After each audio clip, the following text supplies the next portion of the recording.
So obviously, everyone that is a West Ham United fan has seen the news of Niclas Fullkrug. Uh, his time is over at West Ham, according to reports and stuff like that as well. Plettenberg, who was very vocal on Fullkrug when he joined to West Ham United, um, 18 months later, nearly, we're coming up to that stage, and Niclas Fullkrug is going to leave. Now, like most West Ham strikers that have joined, well, in the Premier League era, it's been a car crash of a signing. So, and when I talk about car crash of signings, there's been a lot for different reasons. Sometimes it's the player, sometimes it's the manager they have, sometimes it's the system, sometimes it's because of a lot of injuries, sometimes it's a lack of discipline. It can be about a lot of things. But what was the reason for Nicholas Fulkirk failing at West Ham? Let me tell you. I think it's not down to one reason. I think everyone, and I mean every single person, needs to have a share of the blame here. To be honest with you, I think the problem is as well. Uh, I was very for the director of football model. I still am.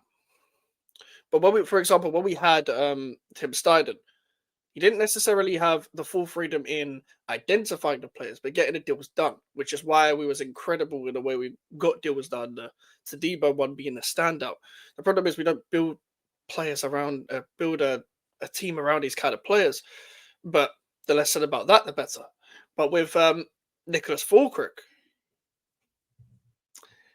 it's been a bit of a sticky one because I personally think he was allowed to identify Nicholas Fulkirk as an option because he was cheaper. Because I don't think Steiden identified Somerville, identified Kilman, identified um who else can we even say that like you can maybe say Guilherme because he flew out there. But I felt like it was very half and half, a bit like the Kyle guy that joined with Graham Potter. A lot of these directors of football don't get the freedom they need to actually run some footballing decisions. With Nicholas Fulker when he joined West Ham United, it was between him and Duran. Now, West Ham should have paid the few more million and got Duran. I personally would have paid for both.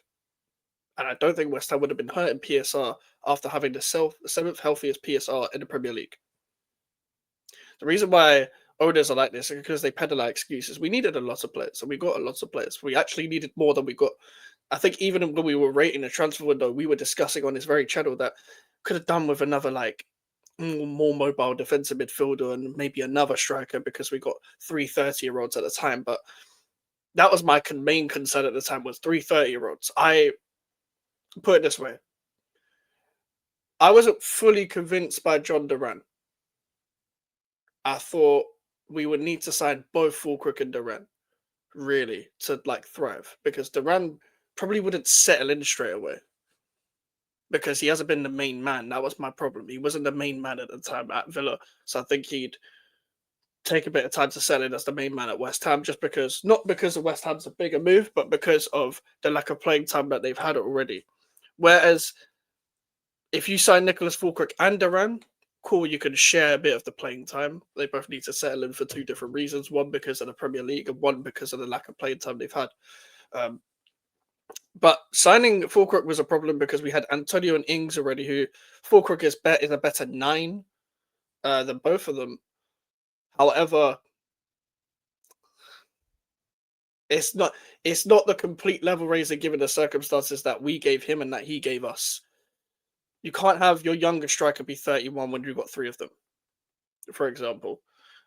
Also, I think what I've learned with players like this in the Premier League, especially as well when they do play, and no, Fulkirk never really had a mad run of games, but at the same time, your football has to be too specific to thrive with these kind of strikers. Your pace has to cover all sorts of boundaries when it comes to these kind of players.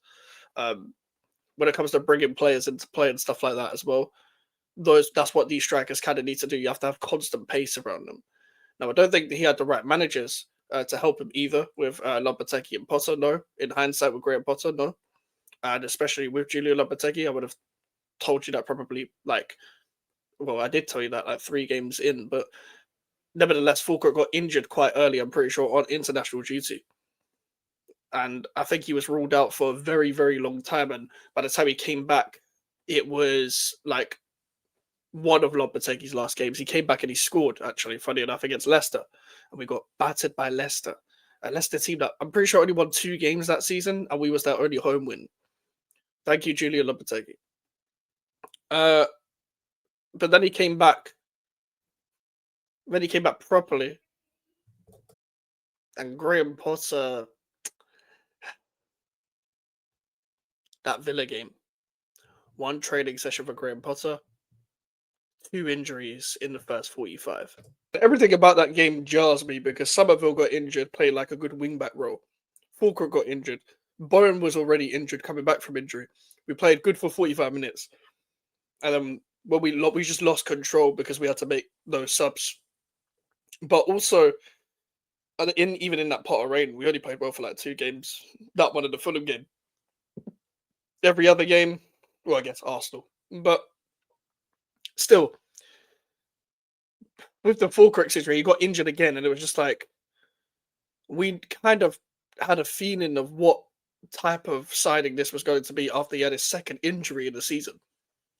But here's the problem as well. Now, Fullkrug does bring some good things, some leadership, a mentality.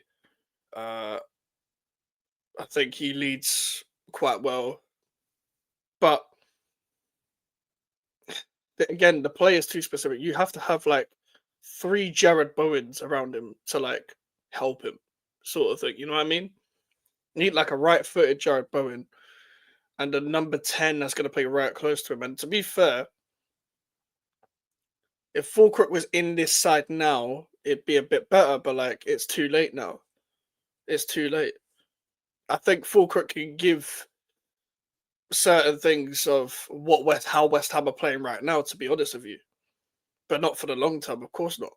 But at the same time, maybe that's why Nuno was trying him as like some fucking next up Chris Wood or some bullshit, because like I think with isolation when the wingers are so wide and stuff like that as well, at the same time he probably wouldn't be able to get the support, but maybe from the midfield it would have suited him a lot better. But I think with the way the Premier League is and with the style of managers that we had, Niclas Fullkrug could not thrive under certain circumstances.